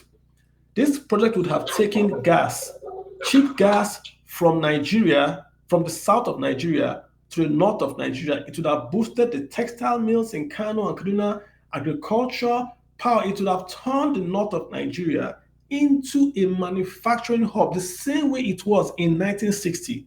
Agro-allied. We can then process food. We can make fertilizer in the north. This is a man that has shown a proclivity, I'm talking about the president now, to address only northern issues. But in this project, that he should have, he's the Minister of Power, Minister of Petroleum, he should have put 100% eye on it. How can you say that you cannot build a pipeline from Ajaokuta to Kano and Kaduna that will benefit all of Nigeria? They didn't do it because they boosted and tried to rip off the Chinese guys, and Chinese guys have left. So are we saying that the Chinese guys do not understand that the pipeline diameter is too small or too large? Come on. So enough of that. Nigeria we can do better. We can do better. I mean, you can steal money, I get it, but 1,000 kilometers is 2.1 billion. You want to build 615 kilometers for 2.8 billion. Haba. Mr. Ajogo, how you doing, sir? Mr. Ajogo, what's happening? Mr. Ajogo, you're kind of low. Your audio is kind of low, sir. Yes, so Ajogo, I'm going to have you call back, right? Your audio is kind of low. Call back once you fix that audio. I've got Stephen Datnayi. Stephen, what's up? Guys, what about Stephen? What's happening? Fine, thank you, sir. Good evening. Hey, how you doing, my brother? And fine, thank you. And thanks for the educative tweets. They really help and impactful. So I have 2 questions. The first one is mutual funds. I don't really understand how that stuff works, even though it always pops up in on investment conversations. But I don't know if you shed light on what mutual funds are and how they really work. Then my second question is, how do I join the Telegram group you mentioned of this investment stuff for 30 years? I don't know. Okay, I'm going to share that. I'm going to share the Telegram link. I'll share the Telegram link now. But let me answer your talk about mutual funds. It's nothing complicated. Think of a basket. Right? And then in that basket, you simply add all the shares you choose. So let's say I want to do a mutual fund to invest in Kogi. So I'll go to all the companies in Kogi and I'll say, I'm going to put all those companies in that basket. So that once you buy that basket, you have automatically bought shares in Kogi automatically. That's all. Oh, I get it. Nothing complicated there. They're similar to the ETF you just explained. The difference between an ETF and a mutual fund. Mutual fund just means a fund, just a fund. The ETF is the exchange traded fund, which means that a mutual fund, the price does not change during the day. So when if you want to buy a mutual fund, you have to wait till the end of the day to buy it because the price will not change during the day. But an exchange traded fund, the price will change during the day. It trades like a stock, hence exchange traded. They are almost similar in terms of everything. The The difference is just that exchange, that it trades during the day. So the exchange can trade it. That's all it is. So the same way you buy a mutual fund is the exact same way you buy an ETF. Like I said, just to repeat, if you're in Nigeria, just download an app. A Nigerian app, you download it, you fund it, you buy. I've even got as far as even quoting. I'm not giving you advice, but I'm saying I'm trying to give you. I'm actually under 30, so I think. Yeah, so if you're not 30, I said you guys should invest in the US market. Why? Number one, the US market is the largest market on earth. Number two, the US market is the most liquid market on earth. Number three, if you plot a graph over 10 years of the best performing asset class on earth by ETFs, so you are comparing the US equities with Nigerian equities or Nigerian real estate or American or Japanese real estate or American or European stocks, whatever asset class you want to plot. US equities over 10 years have returned the best performing in terms of yield. So those are three reasons why a young person that can take risk should have US stocks as part of a portfolio. But many of us do not know how to buy stocks. Hence, I prefer you buy an exchange-traded fund that is buying the entire market. Start from there. What are a few? VTI. V just means Vanguard. VTI. VOO, VT. These are all exchange-traded funds. And the good thing again is that they are tracking the index, some of them, and they are very, very cheap. Because it's what we call a passively managed portfolio, they don't charge you too much commission to buy. This is the VTI itself, or not talking about your app. I know what your app will charge you. When you buy it, you set it up as DRIP, dividend reinvestment plan. So that way, when they pay you dividends, it just goes back to buy you more of the same thing. When you get 60 or when you retire, those things are going to be there for you. There's no running away. That's what I'm saying. I actually use Bamboo, and I just buy these stocks. Like I have Apple and Tesla, but individually. But you're advising that I should switch to ETFs. Yeah, I mean, if you know what you're doing and you want to buy individual stocks, more power to you, right? But I like ETFs because I might not know what I'm doing. So I want to buy the market. It's like me saying I want to buy Nigeria or I want to buy Dangote. Dangote is in Nigeria. So if I buy Nigeria, I bought Dangote, I bought Tony Lumelu, I bought Otedla, or I can go and buy them. Yeah. So for me, averages work out for me, right? That's where I'm going to. If you know what you're doing, I understand the market, so I can know I'm going to buy this individual stock. If you want to buy dividends, you go and buy a dividend ETF. If you want to buy property, you buy a property ETF. ETFs are segmented for everything. There's a Nigerian ETF sold in America. So when I buy Nigerian stocks, I buy that one because Nigerians always answer them.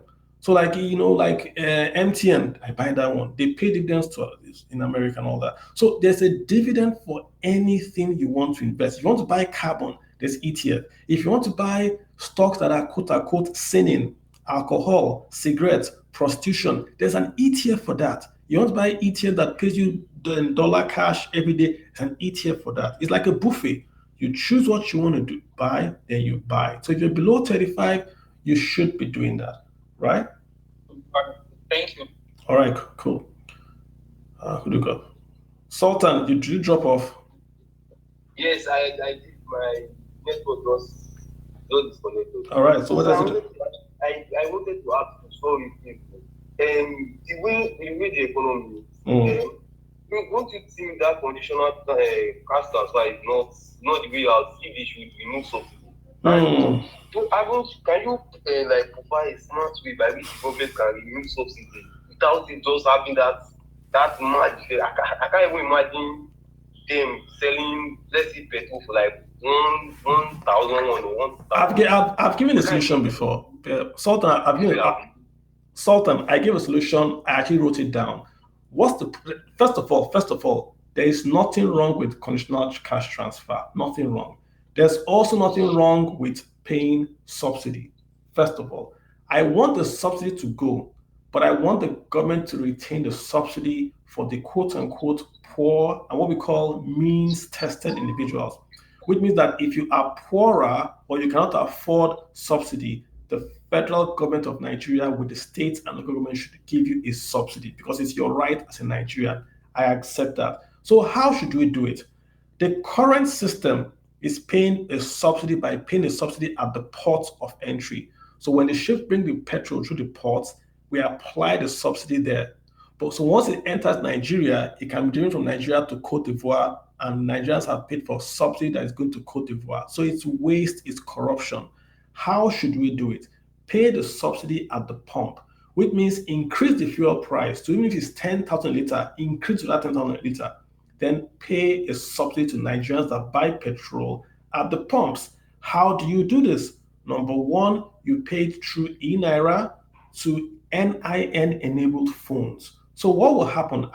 So you say, if I pay taxes between X and X, you get X amount subsidy. If you pay taxes between X and X, you get X amount subsidy. So me, if I want subsidy, don't force anybody. If I want subsidy, I will take my car, the VIN number, I register my VIN number to my phone and to my e-Naira wallet. You see what I've done? I've put my chassis, my chassis number to my NIN number to my e-Naira number. So once I pay my taxes, the government will give me a cash back to my e-Naira wallet of say 10,000 Naira. That's the money I'm going to use to buy petrol. When I get to the gas station is showing me 1,000 Naira per liter. I bring out my e-phone.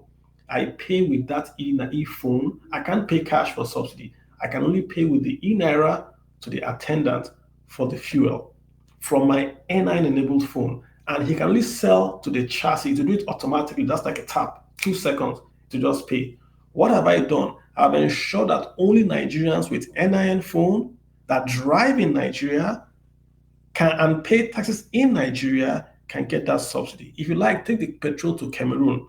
That's your problem because they will not get an NIN phone chassis because the NIN can be linked to even where your phone is. The GPS can say if you're not within Nigeria's borders, it won't work. This is technology, guys, and we have everything that we said today. We have it in Nigeria right now. We have e-Naira, we have NIN, we have the chassis. It's available today. It can be happening tomorrow. So we can still pay the subsidy, we can still increase the fuel price, and we can have the economy moving forward. The subsidy has got to go. There is no argument. It must go. There is no way you can subsidize imported consumption and you're not subsidizing education and health. No way. There is no argument anybody can make here. Buhari's greatest failure in 8 years is not removing that subsidy and investing the money in something else. When Buhari was the chairman of PTF, we had under military man called Abacha. This same Abacha that people say stole money, Abacha loot. Abacha removed subsidy, created PTF. It is the Abacha loot, the Abacha money, that we're still enjoying now. It was the first time in my life I saw the government building infrastructure was when PTF was building infrastructure all across Nigeria.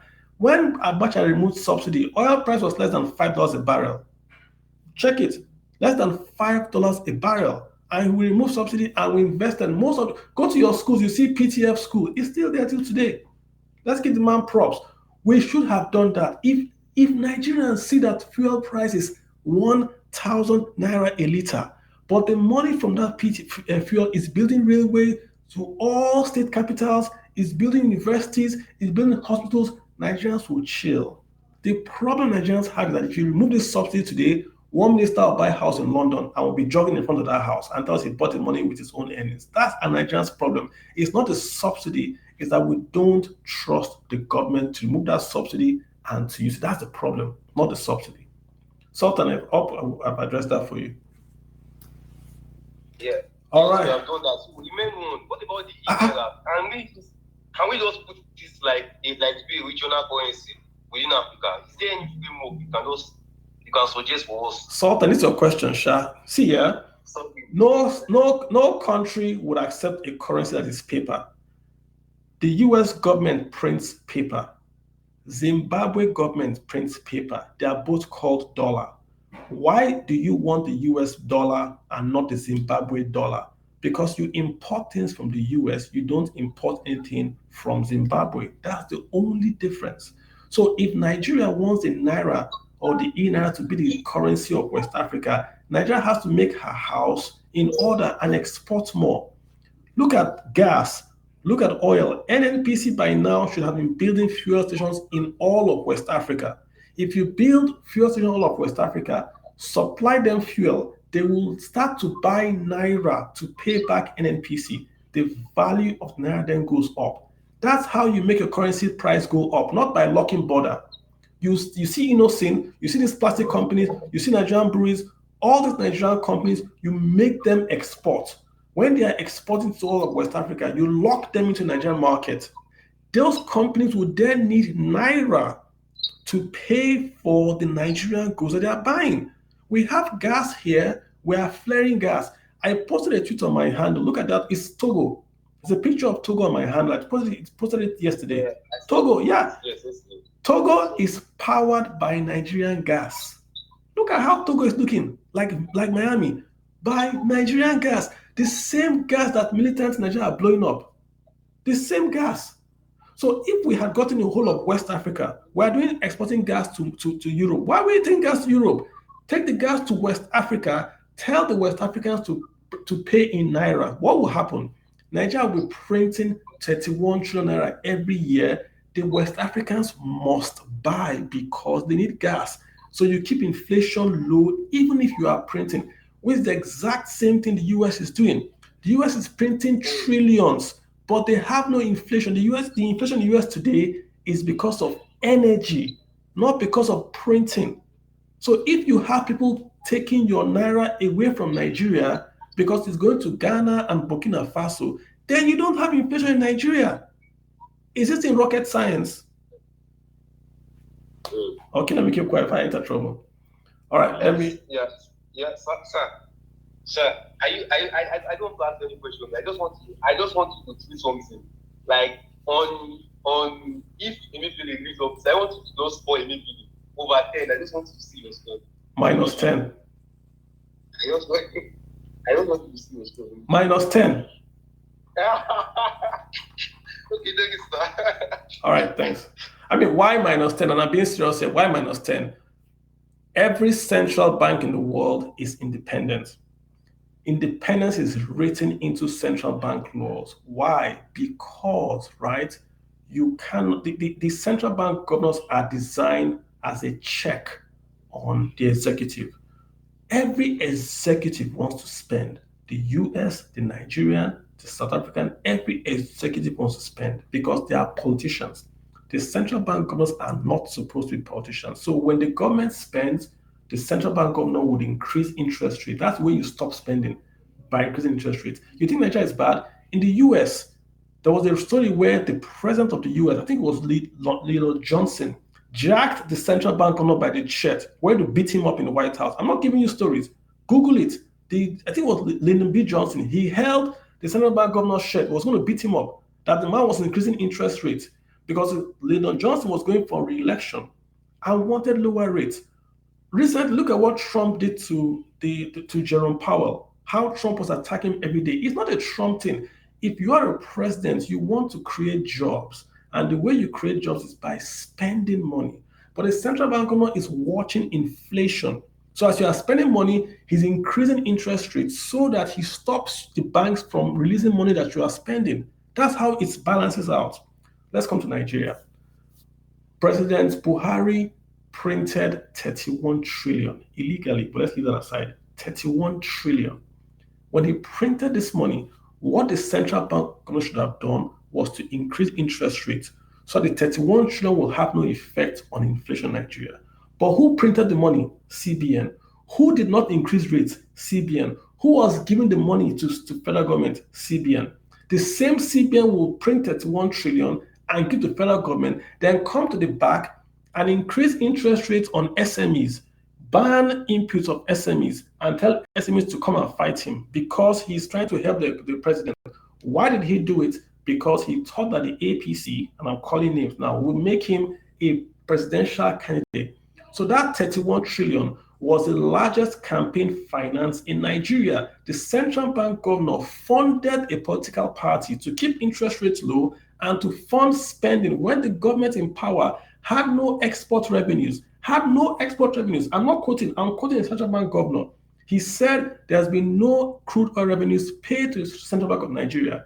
So with no export revenues, central bank governor printed 31 trillion, gave it to the federal government, did not increase interest rates till after he lost the primaries. Then from when he lost the primaries to today, he increased interest rates, the highest in all of Africa and in the world, for himself because he had lost interest, he had lost the presidential primaries. It's on record. I'm not giving you rumor. It's there, paper, black and white. Go read it up.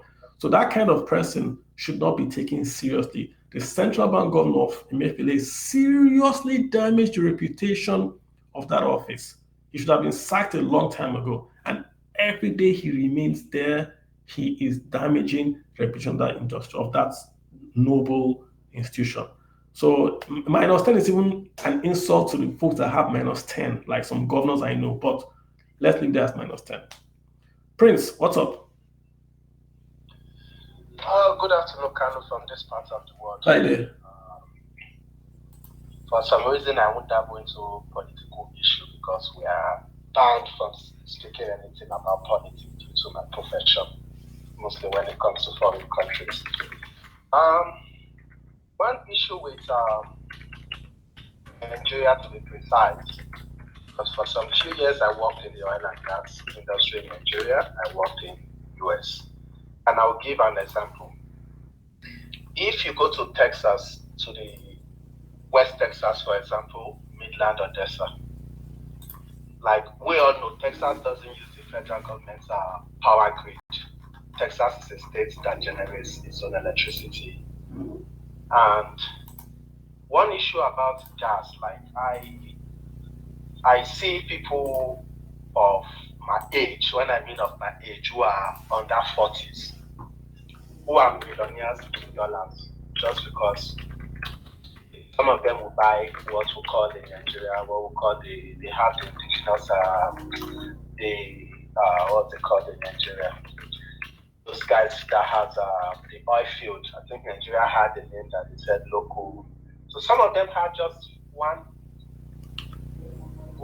smaller field, and what they do, they generate gas, and what they do in return, they sell to the state government. And at the end of the day, that is what the state government uses, powering the electricity that is being consumed in Texas.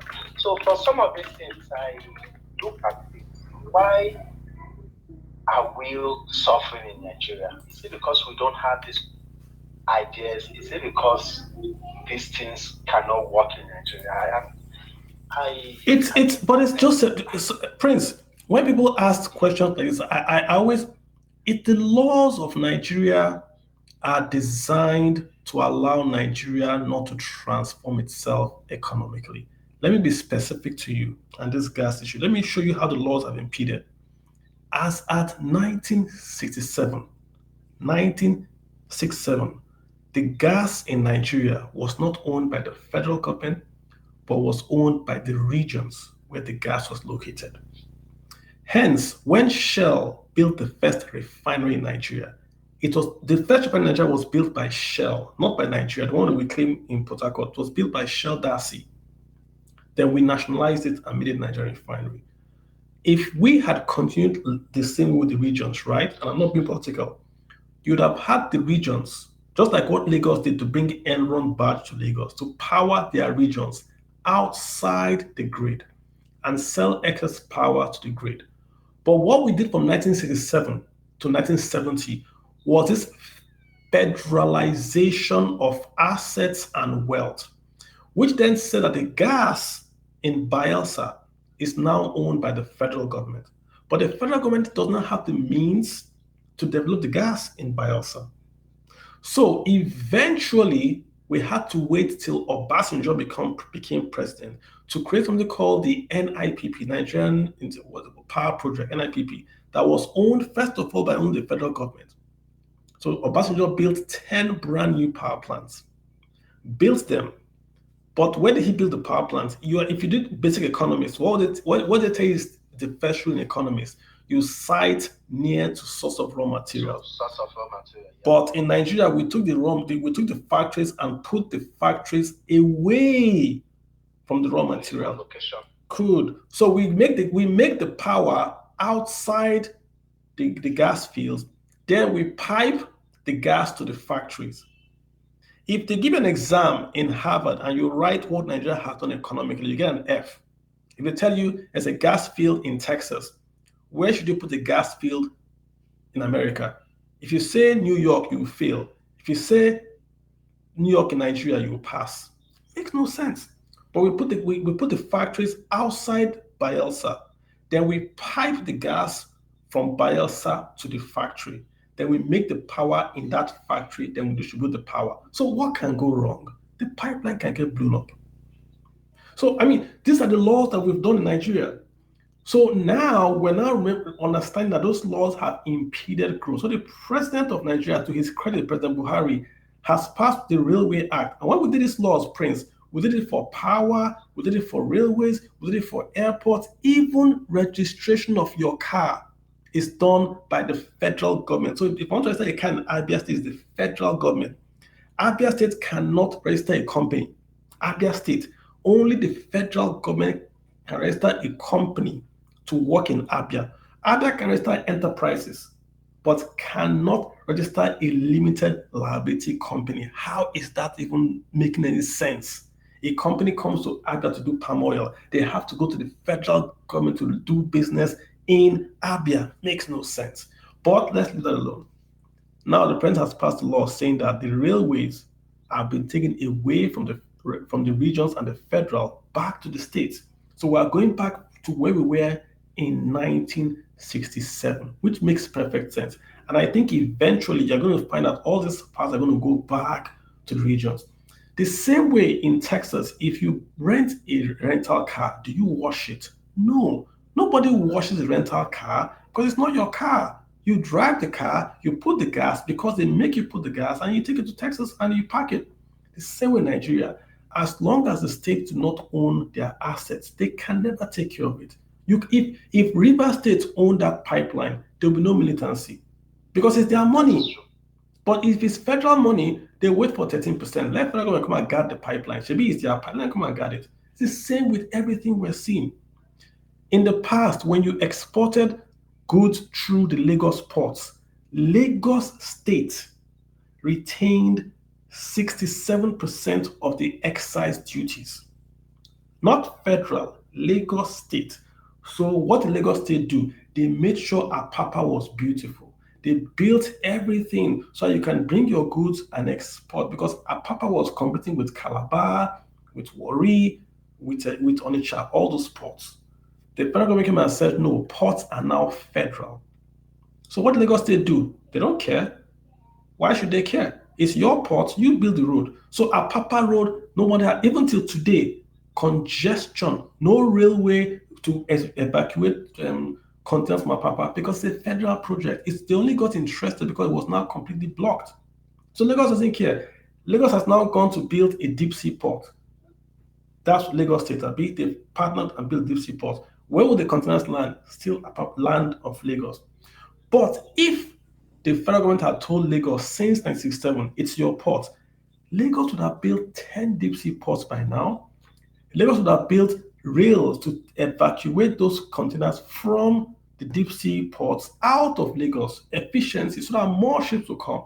Because Lagos knows it's to their benefit to make Lagos work for the other states to use only Lagos ports and not to go develop a port in Akwa Ibom.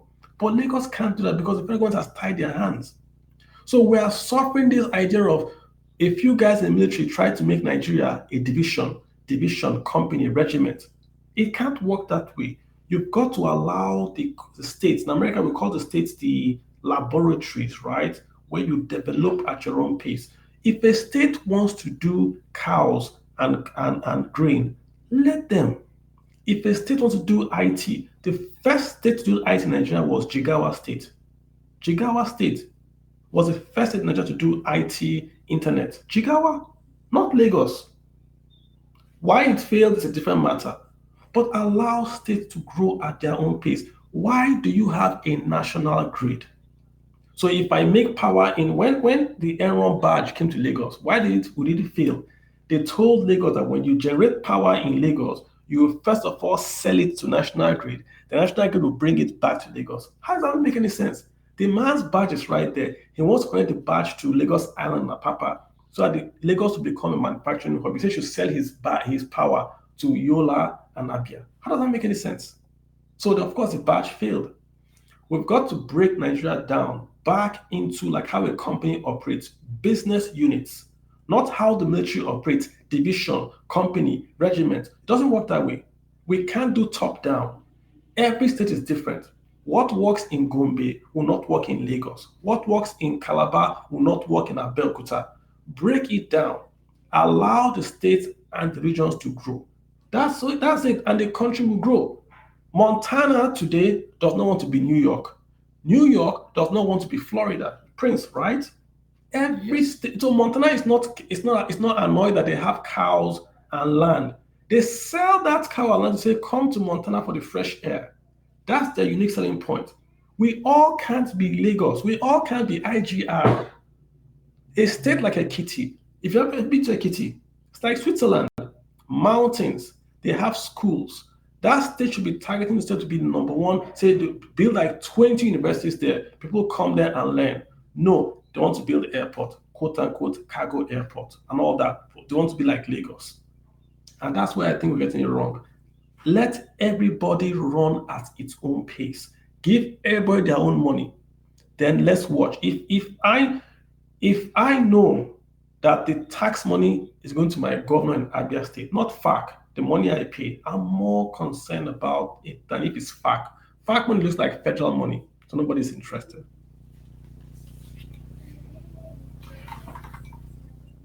Stephen, Prince, thanks for your service.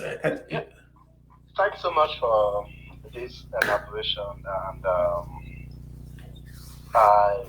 I think the problem we'll continue to have, and just like you rightly said, if you look at 70% of those in power, they are still, even during the military regime, were they not people in power? Did they not benefit? And as for our Emefiele, well, that's the story for the gods. Thank you so much. Thank you. Yeah. So thanks so much. I'm getting a few questions about Nigerian breweries and all that. Let me pull up Guinness. Right? Let's do Guinness Nigeria. Because people are saying it's COVID. They had COVID and all that. So let's look at Guinness and also try to compare, right? So the first thing we see here, Guinness price was 110. It has also crashed to 70. So price of Nigerian breweries crashed. Price of Guinness also crashed. Okay, so yeah, they are right there. Let's look at the returns for the year. If you invested in Guinness for 1 year, you are making minus 24%. Of course, Nigerian market is doing 7% positive. So if you invest in Guinness, you're making minus 24, almost the same as Nigerian breweries. So they might be correct that it's Guinness, that beer industry as a whole is crashing. So Nigerian breweries, Guinness doing badly as well. Let's look at their PE ratio, almost the same. Guinness had about 24. We're also seeing Nigerian breweries had about 24, Guinness also 24. So both Nigerian breweries and Guinness are also overpriced in terms of their peers. If you look at the peer ratio, is about 24 here. We set the average for the industry. Let me see if I get the average for the industry. I will get that later on. I was scrolling down. For dividends, Guinness is doing better than Nigerian breweries. Guinness is paying about 10.2% dividend yield. I think Nigerian breweries is about 4%. So on a whole, if you are buying for dividends, Guinness might look like a better deal for you. Let's now look at that PE I was talking about. If we compare the PE of Guinness and Nigerian breweries, almost the same. 24, almost the same. So no difference there. They are both expensive stocks per se. So yeah, no more difference there. Again, I haven't done that much analysis into Guinness, so I'm just giving you what I'm picking up from my analysis here, and that should be it. I don't do future, so I'm not going to look at anything future growth here. But the company does seem that it's going to grow faster than the industry. Return on equities for Guinness about 14%, doing better than the industry at about 9%. So not bad there. Yeah, so I would say yes. Folks that say that it's both Guinness and Nigerian breweries might have a point. The only thing again is that the Nigerian breweries have this huge cost of financing. I don't see it yet on the Guinness side. And I think that huge cost of financing is the main thing I'm worried about with Nigerian breweries. They don't have a lot of cash. They don't have a lot of cash in the company. I.e., if you take away that financing growth, they look good. Look at what I'm talking about. Guinness debt to equity is just 42. For Nigerian breweries, it was almost 66%. So 42 is not is manageable. Total debt is just 34 billion. It was much higher with Nigerian breweries. So that's just to answer that guy that was saying it's a COVID issue. It might be, but I just think that for Nigerian breweries, they are owing a lot. That's what I think. All right, guys, I've got about 10 minutes to go to wrap up. And let's who Ajogu, you can go ahead and speak, sir. You got the floor.